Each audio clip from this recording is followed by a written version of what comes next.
bahwa untuk keluar dari Islam itu seseorang tidak harus mengingkari seluruh ayat Al-Quran. Seseorang itu tidak harus mengatakan dia keluar dari Islam kemudian pindah agama, tidak.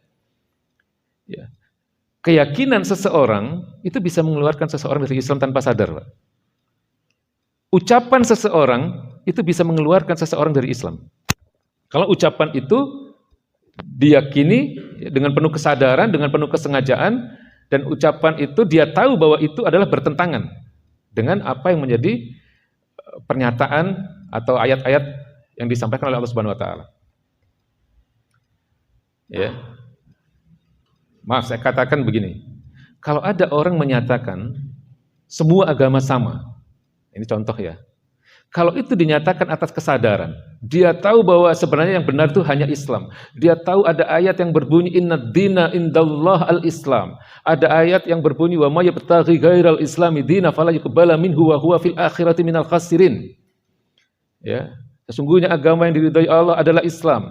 Barang siapa memilih selain Islam, maka dia akan menjadi bagian dari orang-orang yang merugi di akhirat nanti. Kalau dia tahu ayat itu ada, dia paham, sudah pernah disampaikan oleh ustadz, dia pernah mendengar ceramah tentang bahwa hanya Islam yang diridhai Allah, sementara kemudian dia mengatakan, oh semua agama itu sama, semua agama itu baik di hadapan Tuhan, dia bisa kafir itu sudah kafir dia. Karena dia tahu yang dia sampaikan itu bertentangan dengan Al-Quran.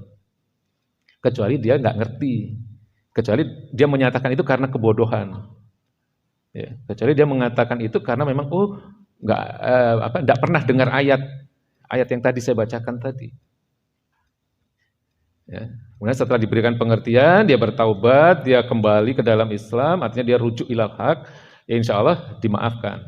Tapi kalau ada yang mengatakan dengan kesadaran, dengan kesengajaan, mengatakan bahwa semua agama sama, sementara dia tahu ada ayat-ayat yang menyatakan bahwa hanya Islam yang diridhai Allah, ya, dia bisa keluar dia dari Islam. Dan itu yang banyak terjadi hari ini. Orang itu lebih mementingkan ridho manusia daripada ridho Allah. Ya kan? Dia lebih cinta jabatannya, dia lebih cinta kepentingan-kepentingan politiknya, ya, sehingga dia korbankan akidahnya.